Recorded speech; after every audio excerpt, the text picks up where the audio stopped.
Hello students, तो हम बात कर रहे थे न्यूरोडीजेनरेटिव डिसऑर्डर्स के बारे में और इन्हीं लेक्चर्स की सीरीज में हमने पार्किंसन डिजीज को स्टार्ट किया था, जिसमें हमने पैथोफिजियोलॉजी पार्किंसन डिजीज की हम कंप्लीट कर चुके हैं कि कौन कौन से ऐसे रीजन हो सकते हैं जिसकी वजह से पार्किंसन डिजीज होती है, जिसमें हमने जेनेटिक रीजन देखा, हमने न्यूरोटॉक्सिन इंड्यूस्ड पार्किंसन डिजीज देखी, हमने ऑक्सीडेटिव स्ट्रेस की वजह से या न्यूरोस्ट्रेटियल ट्रैक में किस तरीके से डोपामिनर्जिक न्यूरॉन के डैमेज होने की वजह से क्या इफेक्ट पड़ता है, कैसे पूरा पाथवे हमने डिस्कस हम कर चुके हैं।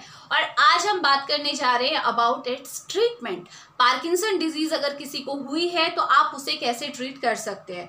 तो आपने पार्किंसन डिजीज में ओवरऑल क्या देखा, ठीक है, अभी हम सारा कुछ कर चुके हैं, बट हमने ये देखा कि पार्किंसन डिजीज में दो न्यूरोट्रांसमीटर हैं जो अफेक्ट होते हैं, ठीक है, और कहीं ना कहीं वही कारण है जिनकी वजह से पार्किंसन के सिम्टम आ रहे हैं। देखो, मैंने पहले भी आपको बताया है कि कोई भी डिजीज जो सीएनएस से रिलेटेड है, ज्यादातर इनको लेके हाइपोथेसिस दी जाती है। आप एग्जैक्टली नहीं बोल सकते कि यही कारण है, इसी वजह से ये प्रॉब्लम हुई है, ठीक है। आप अपनी तरफ से बेस्ट ट्राई कर सकते हैं, अच्छी से अच्छी हाइपोथेसिस पॉस्टुलेट कर सकते हैं और वो फिर रिजल्ट के हिसाब से एक्सेप्ट होती है या फिर रिजेक्ट होती है। ये बात आपको दिमाग में हमेशा रखनी है, ठीक है।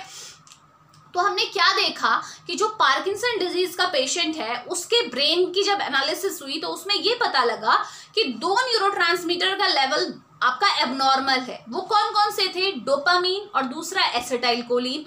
तो अब एक बात आप हमेशा ध्यान रखेंगे, पहली बात जो हमें क्लियर पता लगी थी कि जो पार्किंसन डिजीज के पेशेंट होते हैं उनके ब्रेन में डोपामीन का लेवल क्या होता है? कम होता है। रीजन, क्योंकि डोपामिनर्जिक न्यूरॉन ही डैमेज होते हैं, ठीक है। जो पार्किंसन डिजीज है उसमें बेसल गैंग्लिया में प्रेजेंट जो हमारे न्यूरॉन है, डोपामिनर्जिक न्यूरॉन, वो डैमेज होते हैं, ठीक है, जो निग्रो, सब्सटेंशिया निग्रा और कॉर्पस स्ट्रेटम के बीच में है। तो इसी वजह से डोपामीन के लेवल में ही कमी आएगी। अब इसके लेवल में कम होने की वजह से क्या फर्क पड़ेगा? देखो, एसिटाइलकोलिन कैसे अफेक्ट हुआ।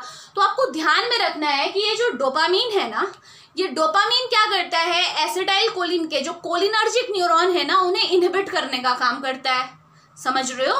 डोपामीन का काम क्या है? कोलिनर्जिक न्यूरॉन को इनहिबिट करना। कॉर्पस स्ट्रिएटम में प्रेजेंट जो आपके कोलिनर्जिक न्यूरॉन है, ये उसे इनहिबिट करता है। तो अब लेकिन हुआ क्या? डोपामीन का लेवल कम हो गया है, तो क्या कोलिनर्जिक न्यूरॉन इनहिबिट हो पाएंगे? नहीं हो पाएंगे। तो कोलिनर्जिक न्यूरॉन के ऊपर जो कंट्रोल था डोपामीन का, वो छूट चुका है। तो अब कोलिनर्जिक न्यूरॉन क्या करेंगे? अपने अंदर से एसिटाइलकोलिन को रिलीज करेंगे और एसिटाइलकोलिन एक्सेस अमाउंट में रिलीज हो जाएगा। तो इसका मतलब एसिटाइलकोलिन पे क्या फर्क पड़ा? एसिटाइलकोलिन का लेवल बढ़ गया। ठीक हो गया। मैंने आपको पहले भी बताया था, मैं एक बार बता भी देती हूँ फिर से। जो हमारे बेसल गैंग्लिया के डिफरेंट पार्ट होते हैं उसमें से जो मेजर पार्ट अभी मैं आपको बता रही हूँ, ये दो हैं। बेसल गैंग्लिया का पहला पार्ट क्या है? कॉर्पस स्ट्रेटम, ठीक है। कॉर्डेट न्यूक्लियस और कॉर्डेट पुटामेन को मिला के बनता है कॉर्पस स्ट्रेटम, ये बेसल गैंग्लिया का पार्ट है। दूसरा पार्ट जो यहाँ पे यूज हो रहा है वो है सब्सटेंशिया निग्रा, पार कॉम्पैक्टा। मैंने बताया था दो रीजन होते हैं सब्सटेंशिया निग्रा में, एक पार कॉम्पैक्टा, एक पार रेटिकुलेटा।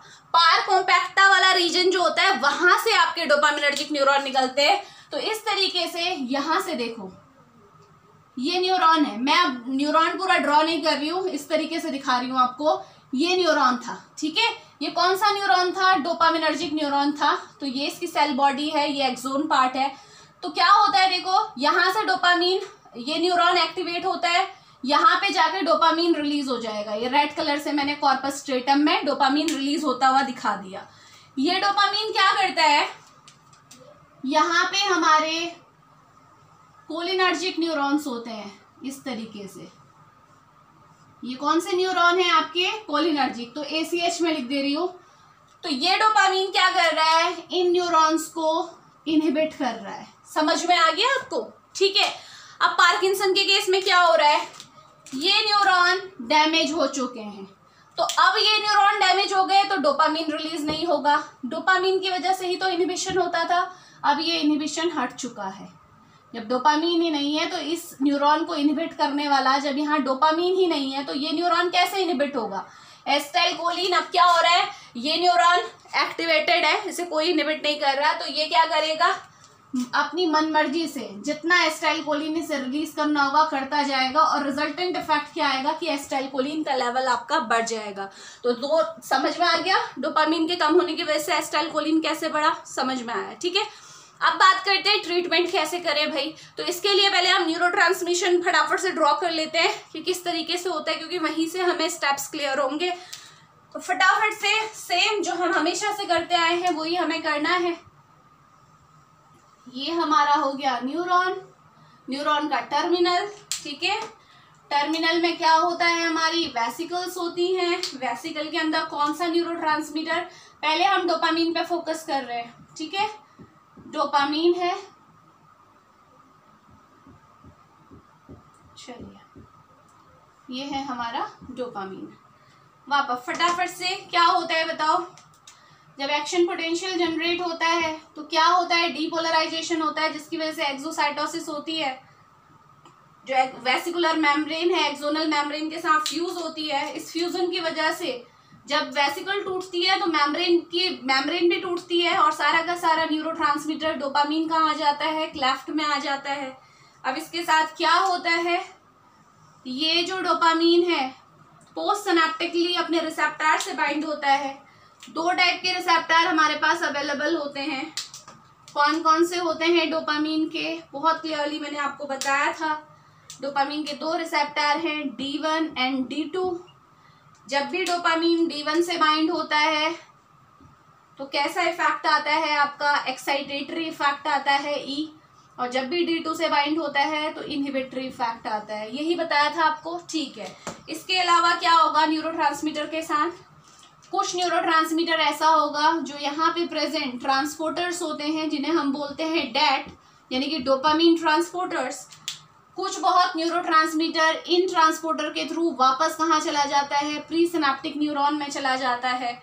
और प्री सिनेप्टिक न्यूरॉन में जाने के बाद इसकी क्या होती है, या तो ये जल्द से जल्द वेसिकल के अंदर जाके पैक हो जाएगा, या फिर जो कुछ आपका न्यूरोट्रांसमीटर ऐसा भी होगा, ये वो न्यूरोट्रांसमीटर है, ठीक है, जो वापस रीअपटेक होके आया है ट्रांसपोर्टर के थ्रू।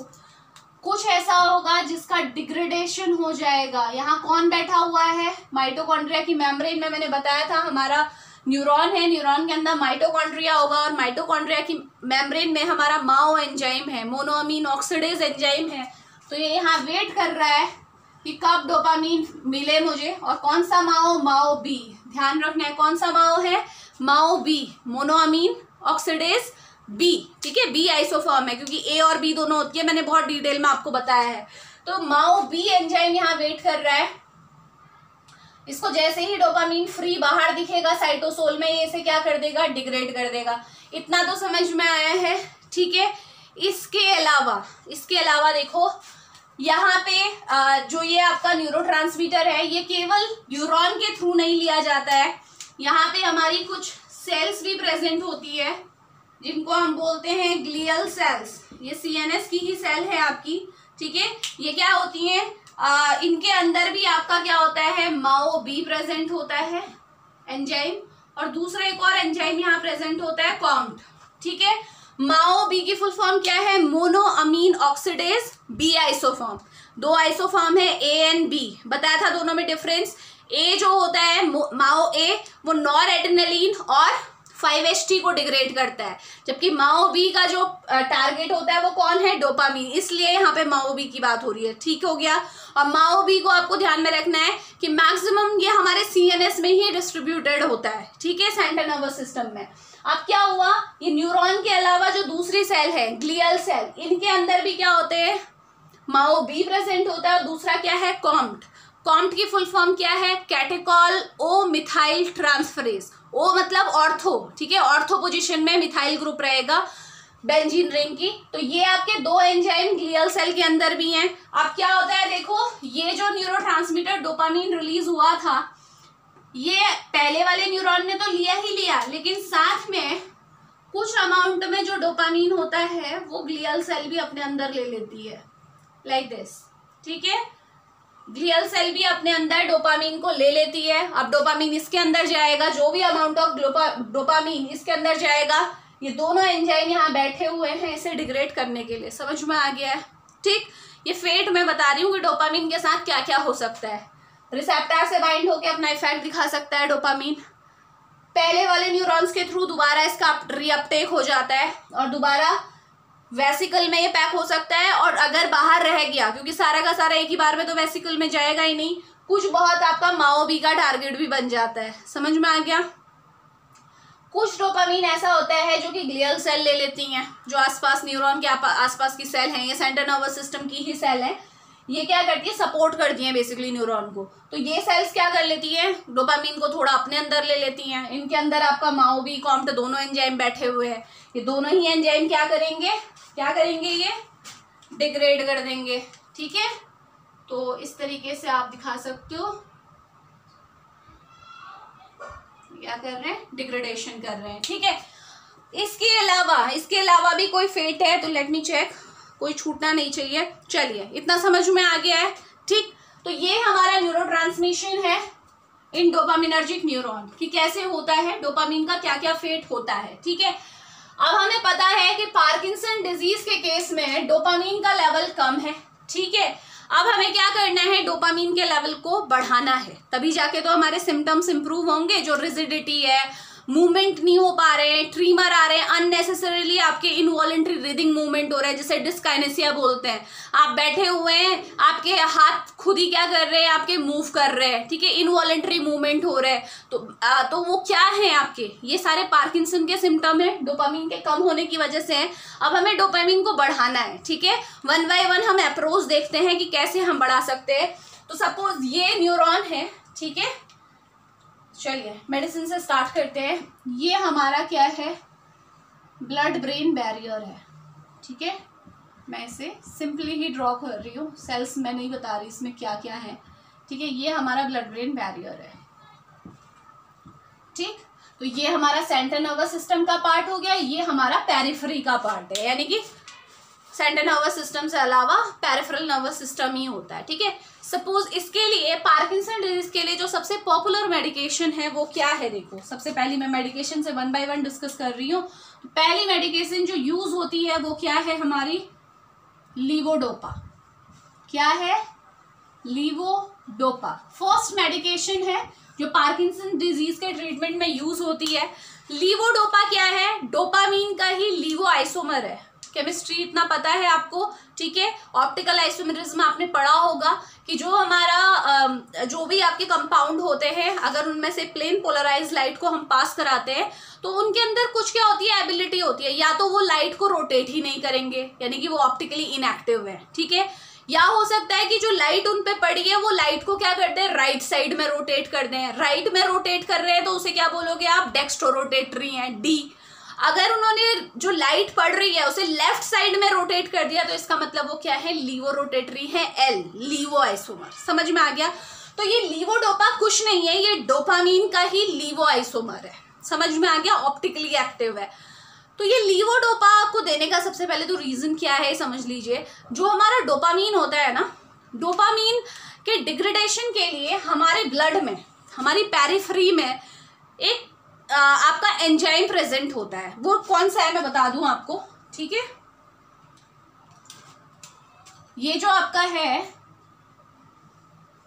और हाँ एक और इम्पॉर्टेंट बात, पहले तो हम यही डिस्कस कर रहे हैं कि भाई डोपामीन क्यों नहीं दिया, लीवोडोपा क्यों दिया। ठीक है, क्योंकि लीवोडोपा इस बैरियर को क्रॉस कर जाता है, लेकिन डोपामीन अगर आप दोगे ना, ऐसे आपने इंजेक्शन फॉर्म में दे दिया या जो भी आपने रूट ऑफ एडमिनिस्ट्रेशन फॉलो किया, अगर आपने डोपामीन आपके पेरिफेरल सिस्टम में दे रखा है तो वो इसको क्रॉस नहीं कर पाता है। तो क्या डोपामीन देने का कोई फायदा है? डायरेक्ट डोपामीन आप दो तो कोई फायदा है? जब वो ये बैरियर को ही क्रॉस नहीं कर पाएगा तो वो ये कहाँ पहुंचेगा, न्यूरॉन्स तक पहुंचेगा अपना इफेक्ट दिखाने के लिए, क्योंकि D1 D2 रिसेप्टर तो यहाँ है। यहाँ पहुंचने के लिए उसे पहले इसको तो क्रॉस करना पड़ेगा। तो पहली बात, इसीलिए हमने डोपामीन न देके डोपामीन का लीवो आइसोमर दिया। समझ में आ गया? ठीक है, अब बात ये आती है कि लीवोडोपा की। ठीक है, ये आसानी से, लीवोडोपा जो है आसानी से इस बैरियर को क्रॉस कर जाता है और कहाँ एंटर कर जाता है, हमारे ग्रीन कलर से ही दिखा रही हूं मैं क्योंकि डोपामीन की तरह ही है, ये हमारा लीवोडोपा है। ठीक है, इसको थोड़ा सा हम ब्लैक भी बना देते हैं सो दैट आपको पता चले कि ये हमारा क्या है, लीवोडोपा डोपा। तो लीवोडोपा की खासियत तो हमें पता लग गई कि ये आसानी से इस बैरियर को क्रॉस कर जाता है, इसीलिए हम इसे देते हैं। लेकिन अब इसके साथ एक प्रॉब्लम है। क्या प्रॉब्लम है? कि हमारे ब्लड में, हमारी पेरिफेरी में एक ऐसा एंजाइम प्रेजेंट है जो लीवोडोपा को डिग्रेड कर देता है। तो लीवोडोपा ब्रेन तक पहुंचे, सेंट्रल नर्वस सिस्टम तक पहुंचे, उससे पहले ही उसका जो अमाउंट है वो बहुत कम हो जाता है। तो इफेक्ट क्या आएगा? बहुत कम आएगा। तो कौन सा वो एंजाइम है? देखो, levodopa dopa D carboxylase enzyme है हमारे पास एक, ठीक है। ये ब्लड में प्रेजेंट होता है, हमारा पेरिफेरी में है हमारे। तो डोपा डी कार्बोक्सिलेज नाम से एक एंजाइम है। यह क्या करता है? लीवोडोपा को किस में कन्वर्ट कर देता है? डोपामीन में कन्वर्ट कर देता है। समझ में आ गया? अब बन गया डोपामीन। डोपामीन तो क्रॉस कर ही नहीं पाता है, तो कुछ फायदा हुआ लीवोडोपा देने का? हुआ नहीं हुआ, ठीक है। हालांकि जितना लीवोडोपा इस एंजाइम से बच जाएगा, जितना बहुत बच जाएगा, वो जरूर क्रॉस कर जाएगा ब्रेन में ये ट्रिपल बी को, लेकिन असर उतना नहीं आएगा जितना आप चाह रहे हो, ठीक है। रिस्पॉन्स में फ्लक्चुएशंस आएंगी। अभी क्या हो रहा है? अब हमारा सेकेंड ड्रग आती है यहाँ पे, सेकेंड ड्रग का रोल आता है। देखो सेकेंड ड्रग कौन सी है जो हमें लीवोडोपा के साथ कॉम्बिनेशन में देनी पड़ती है। चलिए, तो हम क्या करते हैं, इस एंजाइम को, हमें पता है ये एंजाइम हमारा बहुत नुकसान कर रहा है, तो इसीलिए हम क्या करते हैं, एक दूसरी ड्रग यूज करते हैं जिसका नाम है कार्बिडोपा। कार्बिडोपा क्या करती है? ये इस एंजाइम को इनहिबिट कर देती है, ठीक है। और यही एक रीजन है, आप खुद सोचो, कार्बिडोपा, आपने लीवोडोपा के साथ आप कार्बिडोपा दे रहे हैं, क्यों दे रहे हो? क्योंकि आपको इस एंजाइम को रोकना है, ठीक है। तो कार्बिडोपा ने क्या किया? इस एंजाइम को रोक दिया। अब जितना भी आपने लीवोडोपा दिया है वो आसानी से बिना डोपामीन में बदले ये ट्रिपल बी को क्रॉस करेगा और अपना इफेक्ट प्रोड्यूस करेगा। समझ में आया?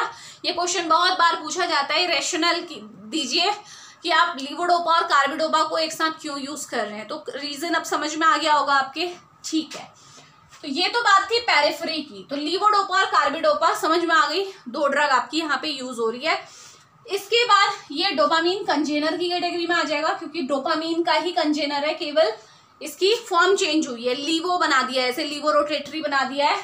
और कार्बिडोपा आपका आएगा डोपा डी कार्बोक्सिलेज इनहिबिटर। ठीक हो गया? तो दो कैटेगरी आपकी कंप्लीट हुई। नेक्स्ट आ जाइए, चलिए, लीवोडोपा पहुंच चुका है यहाँ, ठीक है। अब ये आसानी से क्या करेगा, इन D1 D2 रिसेप्टर के साथ बाइंड होगा और अपना इफेक्ट प्रोड्यूस करेगा, ठीक है। लीवोडोपा जो होता है आपका, यहाँ पे ये कन्वर्ट हो जाए डोपामीन में कोई दिक्कत नहीं है, यहाँ पे कन्वर्जन हो जाए डोपामीन तभी आपका काम करेगा, ठीक है। अब नेक्स्ट इस वाले में आ जाते हैं, ठीक है। और क्या क्या हमारे पास टारगेट हो सकते हैं और हम क्या कर सकते हैं। अब आपने क्या देखा था, सपोज डोपामीन रिलीज हुआ था, इसके रिलीज होने के बाद आपने क्या देखा कि ये ग्लियल सेल, जो सबसे ज्यादा आपको ध्यान में रखना है कि जो हमारे माओ बी और कॉम्ट जो एंजाइम है सबसे ज्यादा कहाँ प्रेजेंट होते हैं, ग्लियल सेल में, ठीक है।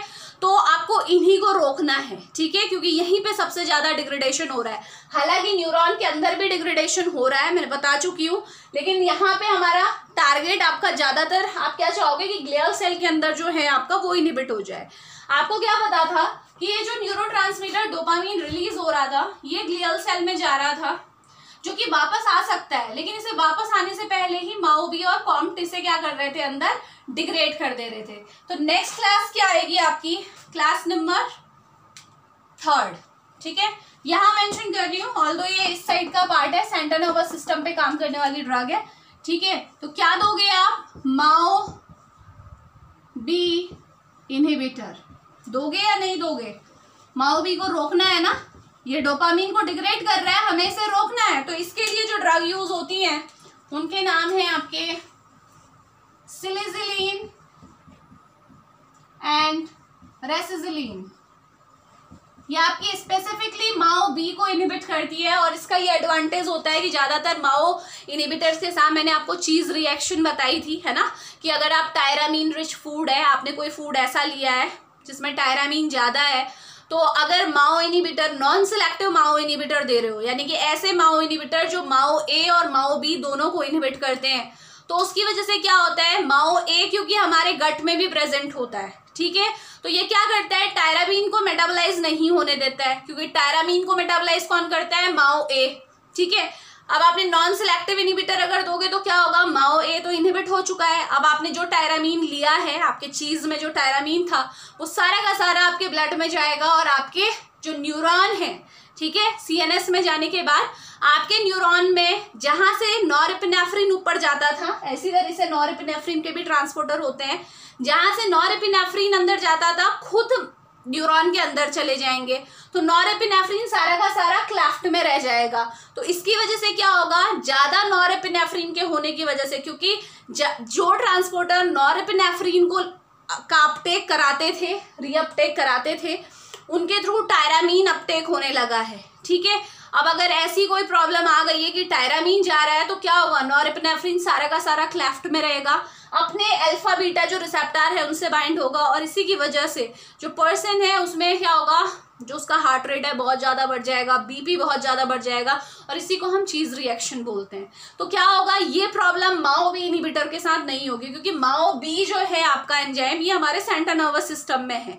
तो जो पेट में जो आपके गट में प्रेजेंट जो आपका माओ ए है, उसको तो ये नहीं इनहिबिट कर रही ना ये दवाइयाँ, तो कोई भी प्रॉब्लम आपको नहीं होगी, यानी कि चीज रिएक्शन माओ बी के साथ नहीं होती है, ठीक है, माओ बी इनहिबिटर के साथ। चलिए, तो माओ बी को इनहिबिट करा दिया, अब आपको कॉम्ट को भी तो रोकना पड़ेगा। माओ बी को तो आपने रोक दिया, कॉम्ट को कौन रोकेगा, ये भी तो डिग्रेड कर रहा है। तो नेक्स्ट हमारा टारगेट क्या रहेगा, और नेक्स्ट ड्रग क्या होंगी हमारी, कॉम्ट इनहिबिटर।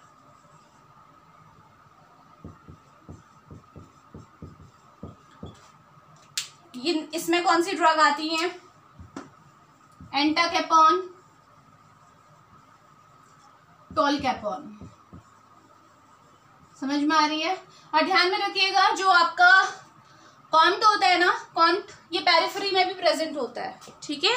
तो सेंट्रल नर्वस सिस्टम में तो है ही, कॉम्ट आपको दिख रहा है ग्लियल सेल के अंदर, और इवन न्यूरॉन्स के अंदर भी होता है, लेकिन ये हमारे पेरिफेरी में भी प्रेजेंट होता है, जैसे डोपा डी कार्बोक्सिलेज है ना, इसी के साथ साथ कॉम्ट भी प्रेजेंट होता है। तो वहां पे भी, वहां के लिए ज्यादातर जो असरदार ड्रग है वो टोलकेपॉन है। एंटाकेपॉन अगर सेंट्रल नर्वस सिस्टम वाले को करना है इनहिबिट, तो आप एंटाकेपॉन यूज कर सकते हैं। अगर आप चाह रहे हैं पेरिफेरल वाला भी हो, तो टोलकेपॉन के रिजल्ट ज्यादा अच्छे आए हैं, ठीक है, रिसर्च में। सो ये आपकी ड्रग है कॉम्ट इनहिबिटर। तो ध्यान रखिएगा कि जो आपका कॉम्ट है वो आपका पेरिफेरी में भी प्रेजेंट होता है, ठीक है। तो ये आप, अगर आप डोपामीन आपका पेरिफेरी में है तो वहां पे भी ये कॉम्ट क्या करता है, उसे डिग्रेड कर देता है, ठीक है, कोई फायदा नहीं है इसलिए। अब नेक्स्ट क्या ड्रग हो सकती है, अब आपकी नेक्स्ट ड्रग ऐसी हो सकती है जो डायरेक्टली क्या करे, आपका D2 रिसेप्टर को एक्टिवेट करे, ठीक है। D2 की बात मैं क्यों कर रही हूँ, अगर मैंने आपको जब निग्रोस्ट्रेटल ट्रैक पढ़ाया था, सबसे फर्स्ट पार्ट, जब मैंने आपको पार्किंसन डिजीज की पैथोफिजियोलॉजी बताई थी, तो मैंने आपको बताया था अगर डोपामीन D2 रिसेप्टर से बाइंड होता है जो कि इनहिबिटरी है, ठीक है, तो उसकी वजह से क्या होता है, जो थैलेमस में जो इनहिबिटरी इनपुट जा रहा है, जो थैलेमस जिसका काम है कॉर्टेक्स को मैसेज पहुंचाना मूवमेंट के, अगर थैलेमस देखो कॉर्टेक्स को मैसेज पहुंचा पा रहा है, ठीक है, कोई दिक्कत अगर उसे नहीं आ रही है, तो आपके मूवमेंट बिल्कुल स्मूथ होते हैं, कोऑर्डिनेटेड होते हैं। लेकिन अगर किसी भी वजह से आपका थैलेमस इनहिबिट हो जाए, ठीक है, वहां पे आपके इनहिबिटरी न्यूरॉन्स अपना काम करने लगे, मान लो गाबा वहां पे रिलीज हो जाए, तो उसकी वजह से क्या हो रहा था, थैलेमस से कॉर्टेक्स को मैसेज नहीं जा रहा था, इसलिए मूवमेंट कैसे हो रहे थे आपके, बहुत रफ मूवमेंट हो रहे थे, रिजिड हो रहे थे, समझ में आ रहा था ना। तो अब यहाँ पे वही हम अप्रोच यूज कर रहे हैं, क्योंकि हमें पता था कि जब भी D2 रिसेप्टर एक्टिवेट होता है डोपामीन की वजह से, तो थैलेमस बिल्कुल फ्री हो जाता है ताकि वो कॉर्टेक्स को मैसेज भेज सके। इस चीज को समझने के लिए आप पहले वो लेक्चर देखिए, तो आपको क्लियर हो जाएगा कि मैं ऐसा क्यों कह रही हूँ, ठीक है। तो और अगर D1 को आप एक्टिवेट कराते हो, D1 के एक्टिवेशन की वजह से क्या होता है, जो न्यूरॉन्स हैं वो क्या हो जाते हैं, आपके एक्साइड हो जाते हैं, ठीक है, और एक्साइड होने की वजह से वो जो आपका पाथवे है थोड़ा सा डिफरेंट चला जाता है। तो इसीलिए यहाँ पे हमें मेजरली हम कौन सी ड्रग यूज करते हैं, ऐसी ड्रग जो D2 रिसेप्टर में एगोनिस्ट की तरह काम करे, D2 रिसेप्टर पे बाइंड हो, ताकि फाइनल इफेक्ट क्या आए कि जो हमारा थैलेमस है वो बिल्कुल, उसके ऊपर कोई भी इनहिबिटरी इन्फ्लुएंस ना हो, तो आसानी से अपने मैसेज को कॉर्टेक्स के पास पहुंचाए, और आपका कॉर्टेक्स जो है आपके स्केलेटल मसल में मैसेज भेजे, और आपके मूवमेंट एक कोऑर्डिनेटेड वे में चलते रहे, ठीक है। तो आपको ध्यान में रखना है। तो नेक्स्ट टारगेट हमारा क्या होता है कि हम D2 रिसेप्टर एगोनिस्ट देते हैं, ठीक है, डोपामीन एगोनिस्ट में इसमें लिख देती हूँ, डोपामीन रिसेप्टर एगोनिस्ट, ठीक है। स्पेसिफिकली किस पे काम करेंगे, ये D2 पे काम करेंगे, ठीक है। तो इसमें कौन कौन सी ड्रग आती हैं, फटाफट से देखें कौन कौन सी आती हैं। ब्रोमोक्रिप्टेन, प्रैम्पैक्सोल, रोपिनिरॉल, ठीक है। इसके बाद परगोलाइड, बहुत सारी ड्रग है, कैबरगोलिन, ठीक है। ये ड्रग इनके नाम याद रखना, ये जीपेट में पूछा गया है क्वेश्चन बहुत बार, ठीक है। रोपिनरॉल ऑप्शन में था, तो आपको पता होना चाहिए कि रोपिनरॉल यूज होती है बेसिकली पार्किंसन के ट्रीटमेंट में, तो ये आपको ध्यान में रखना है। तो डोपामीन एगोनिस्ट को यूज करने के पीछे का क्या रीजन है, ये आपको समझ में आ गया, ठीक है। तो D2 एगोनिज्म आप कराना चाह रहे हैं यहाँ पे। इसके बाद और क्या टारगेट आपके हो सकते हैं, सारे टारगेट आपने कर लिए। एक आपका नेक्स्ट टारगेट आता है आपका, यहाँ पे मैं इसे मेंशन कर रही हूँ, टारगेट नंबर 6 या फिर आपकी अप्रोच नंबर 6 हो सकती है, जिसे बोलते हैं हम डोपामीन फैसिलिटेटर। इसका मैकेनिज्म थोड़ा सा डिफरेंट है बाकियों से। इस कैटेगरी में आपकी ड्रग आती है एमेंटाडीन, सुनी होगी, हाँ सुनी है, एंटीवायरल ड्रग है, ठीक है, एंटीवायरल ड्रग है, ठीक है, जो HIV के ट्रीटमेंट में भी यूज होती है। तो ये क्या करती है एमेंटाडीन, एमेंटाडीन का एग्जैक्ट मैकेनिज्म तो देखो क्लियर नहीं है कि एग्जैक्टली आप बोल दो कि ये यही करती होगी, बट इसके लिए मल्टीपल आपके इसके ऑप्शंस दिए गए। तो उसमें से जो सबसे ज़्यादा प्रोमिनेंट, सबसे ज़्यादा प्रॉमिसिंग आपका इफेक्ट था वो मैं आपको बता रही हूँ। ये क्या करती है, एमेंटाडीन के लिए बोला जाता है कि ये क्या करती है, आपकी जो ये टर्मिनल से जो डोपामीन का रिलीज हो रहा है ना, इसे बढ़ा देती है, ठीक है। ये इसका सबसे ज़्यादा, कुछ ऐसी भी आपकी थियरीज आई थी कि ये यहाँ पे D2 एगोनिज्म करती है, इसलिए डोपामीन की तरह इफेक्ट प्रोड्यूस करती है, ठीक है। तो लेकिन यहाँ पे जो मेन इसका जो थ्योरी लास्ट में एक्सेप्ट हुई, इसीलिए इसको डोपामीन फैसिलिटेटर बोला है कि ये डोपामीन के रिलीज को बढ़ाती है, ठीक है। जो वेसिकल से रिलीज हो रहा है ना, उसे ये बढ़ाती है। लेकिन ये केवल आपकी क्या है, एक आप बोल सकते हो प्रपोज थ्योरी है, कोई भी आपका इसका क्लियर मैकेनिज्म ऑफ एक्शन आज तक रिपोर्टेड नहीं है, ठीक है। तो ये थी आपकी एमेंटाडीन। तो ये तो बात रही कि डोपामीन पे काम करके हम कैसे काम कर सकते हैं, क्योंकि पहला हमें पता था कि डोपामीन के लेवल को सही करना है। तो ये सारी अप्रोच है, टोटल 6 अप्रोच हैं जिसके थ्रू हम डोपामीन के लेवल को इम्प्रूव कर सकते हैं, ठीक है। अब इसके बाद हम बात करेंगे किसकी, एसिटाइलकोलिन। ये आपको पता है एसिटाइलकोलिन का लेवल बढ़ा हुआ है, अब इसे कम करना पड़ेगा, ऑब्वियस सी बात है। पार्किंसन के केस में जो एसिटाइल, क्योंकि आप जानते हो ना एसिटाइलकोलिन ज़्यादा होगा तो क्या होगा बताओ, NM रिसेप्टर से बाइंड होगा, क्योंकि हम मूवमेंट की बात कर रहे हैं तो हम मसल्स की बात करेंगे, और मसल्स में कौन से रिसेप्टर होते हैं, NM रिसेप्टर होते हैं। तो जब एसिटाइलकोलिन ज़्यादा होगा, मैंने आपको क्या बताया था, जब कोई भी न्यूरोट्रांसमीटर बहुत ज़्यादा होता है तो वो बार बार अपने रिसेप्टर से बाइंड होता है, और ये जो फ्रीक्वेंट बाइंडिंग होती है इसकी वजह से रिसेप्टर्स क्या हो जाते हैं, डिसेंसिटाइज हो जाते हैं। तो अब जो मसल कॉन्ट्रैक्शन हुआ करता था एसिटाइलकोलिन की वजह से, वो क्या हो जाएगा, आपका बिगड़ जाएगा, मसल फैसिकुलेशन हो जाएगा, मसल्स में जो मूवमेंट हो रहा है आपके बहुत रिजिड मूवमेंट होने लगेंगे। समझ में आ रहा है एसिटाइलकोलिन की वजह से कैसे मूवमेंट आपके खराब हो सकते हैं। एसिटाइलकोलिन मसल मूवमेंट के लिए रिस्पॉन्सिबल होता है, ठीक है, NM से बाइंड होके रिसेप्टर से। लेकिन अगर एसिटाइलकोलिन बहुत ज़्यादा होगा तो NM रिसेप्टर्स डिसेंसिटाइज हो जाएंगे। कोई भी रिसेप्टर इतना पसंद नहीं करता कि बार बार मॉलिक्यूल आए, लिगेंड आए, बाइंड हो और फिर आपका क्या हो, रेस्पॉन्स आए, क्योंकि एक टाइम ऐसा आएगा वो रिसेप्टर डिसेंसिटाइज हो जाएंगे, और जब वो डिसेंसिटाइज हो चुके हैं तो एसिटाइलकोलिन कितना भी आए तो क्या आपको लगता है मसल मूवमेंट कोऑर्डिनेट हो पाएगा, नहीं। रीजन पता चल गया एसिटाइलकोलिन की वजह से क्यों रिजिडिटी हो रही है, क्यों मूवमेंट अच्छे नहीं हो रहा है। तो ज़्यादा एसिटाइलकोलिन है, अब हमें पता है कि इसकी वजह से दिक्कत आ रही है ज़्यादा होने की वजह से, तो हमें इसे क्या करना है, कम करना है। तो कौन सी ड्रग दोगे बताओ, एसिटाइलकोलिन ज़्यादा है, कम करोगे, कैसे करोगे, एंटीकोलिनर्जिक ड्रग दे के, सिंपल सा है ना। एंटीकोलिनर्जिक ड्रग दो, उससे क्या होगा, एकदम से क्या होगा, जो आपका एसिटाइलकोलिन है वो अपने रिसेप्टर से बाइंड हो ही नहीं पाएगा, तो जो डिसेंसिटाइजेशन हो रहा है वो तो होने का सवाल पैदा ही नहीं होता, ठीक है। तो देखें इस कैटेगरी में कौन सी आपकी ड्रग आती है, ठीक है। तो अपर मोस्ट कॉर्नर में मैं इसे मेंशन कर देती हूँ कौन सी ड्रग हम यूज़ करते हैं एसिटाइलकोलिन को लेवल को कम करने के लिए। हमारे पास जो ड्रग है वो है एंटीकोलिनर्जिक, क्यों यूज़ किया, इसका रेशनल आपको पता लग चुका है। Anticholinergic drugs. चलिए कौन कौन सी ड्रग यूज़ होती हैं। सबसे पहली है बेंज एट्रोपिन।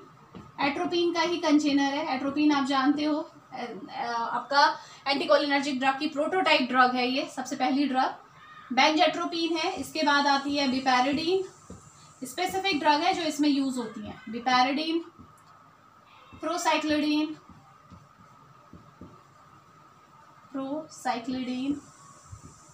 ट्राईहेक्सिफेनिडीन।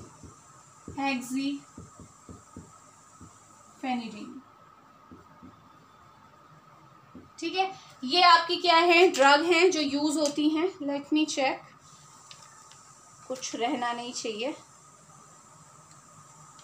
ओह, ये मैंने नेम थोड़ा सा कंफ्यूज कर दिया। ट्राइफेनहेक्सिडीन होता है, ठीक है, ट्राइफेनहेक्सिडीन ना, अभी सब सही है। तो ये एंटीकोलिनर्जिक ड्रग हैं जो यूज होती है। पूछा जाता है कि कौन सी एंटीकोलिनर्जिक ड्रग है जो आपकी पार्किंसन के इलाज में यूज होती है, तो इन ड्रग्स के नाम याद कर लीजिए। मेनली बिपैराडीन, प्रोसाइक्लिडीन एंड ट्राइफेनहेक्सिडीन। ओके, तो ये ड्रग हैं जो यूज हो रही हैं for the treatment of Parkinson disease, चाहे अप्रोच डोपामिन के लेवल को बढ़ाने की हो, चाहे अप्रोच एसिटाइलकोलिन के लेवल को कम करने की हो। अब बात करेंगे थोड़ा सा इनके साइड इफेक्ट के बारे में। तो सबसे पहले लीवोडोपा और कार्बिडोपा का कॉम्बिनेशन जो मैंने हटा दिया है, डोपा डी कार्बोक्सिलेज को जो इनहिबिट करती थी, इसका कॉम्बिनेशन सबसे ज़्यादा यूज़ करते हैं हम।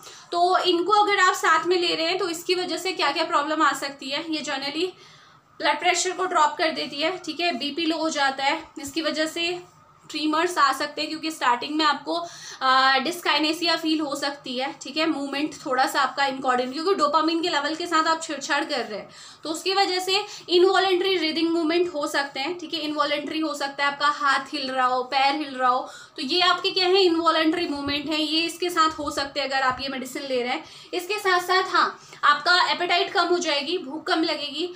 तीसरा एक और आपका इफेक्ट है, क्योंकि आप देखो डोपामिन के लेवल को बढ़ा रहे हो और डोपामिन का लेवल अगर ज़्यादा बढ़ता है तो उसकी वजह से कौन से सिम्टम्स आने लगते हैं, साइकोटिक सिम्टम्स आने लगते हैं, आते हैं ना। तो इसलिए आपकी मेंटल डिस्टर्बेंस हो सकती है अगर ये मेडिसिन आप ले रहे हो और इसका अगर आपने अच्छे से थेरापेटिक ड्रग मॉनिटरिंग नहीं की, ज़्यादा डोपामिन बढ़ गया तो साइकोसिस के आपके सिम्टम्स आपको देखने को मिलेंगे। तो ये, और इसके अलावा डिस्कलरेशन ऑफ यूरिन, जो यूरिन है वो डिस्कलर्ड आपको दिखाई देगी।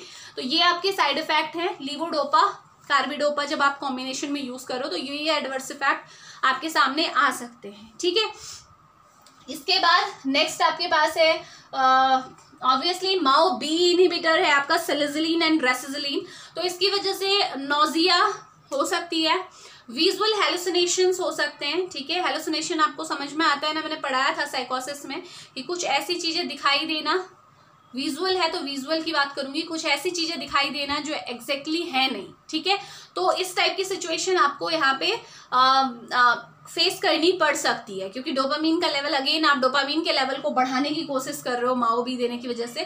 तो इसके साथ स्पेसिफिक आपका साइड इफेक्ट है कि विजुअल हेलुसिनेशन हो सकती है, नोजिया आप कर चुके हैं, हाँ इंसोम्निया, ठीक है। नींद भी आपकी क्या हो सकती है, नींद डिस्टर्ब होती है, नींद नहीं आती है, नींद आने में प्रॉब्लम होती है। नेक्स्ट आपके पास है कॉम्ट इनहिबिटर, जिसमें एंटाकैपोन और टॉलकैपोन है। इसकी वजह से जो मेजर साइड इफेक्ट आता है वो है डायरिया, जो कि ज़्यादा प्रोमिनेंट इफेक्ट है, और साथ ही साथ डिस्कलरेशन ऑफ यूरिन, जैसे लीवोडोपा कार्बिडोपा से हो रही थी वैसे ही इसमें भी डिस्कलरेशन हो जाती है यूरिन की एज वेल एज स्वेट की, जो बॉडी के सिक्रीशंस हैं, ठीक है। इसके बाद आपका क्या आता है, डोपामिन एगोनिस्ट। डोपामिन एगोनिस्ट में जो आपने ड्रग दी हैं, इनकी वजह से क्या क्या हो सकता है, वही इफेक्ट आएंगे, क्योंकि डोपामिन का जैसा इफेक्ट रिड्यूस होने वाला है तो मेंटल प्रॉब्लम हो सकती है, मेंटल डिस्टर्बेंस, साइकोटिक सिम्टम्स आपको आ सकते हैं। इसका एक साइड इफेक्ट है नोजिया, तो कॉमन है। डे टाइम स्लीपीनेस, इन दवाइयों को लेने के बाद दिन के टाइम पे नींद आती है, तो ये इसका एक साइड इफेक्ट है। इसीलिए ध्यान में रखना होता है कि इन दवाइयों को जब भी आप ले रहे हैं तो ऐसी कोई भी एक्टिविटीज नहीं करनी है जिसमें आपको मोटर स्किल्स की जरूरत पड़ती है, लाइक ड्राइविंग आप नहीं कर सकते हो, ठीक है, कोई भी ऐसी चीज जिसमें मोटर स्किल्स रिक्वायर्ड है, क्योंकि यहाँ पे इसको लेने के बाद क्या आ रही है, दिन के टाइम पे भी नींद आ रही है, ध्यान रखेंगे।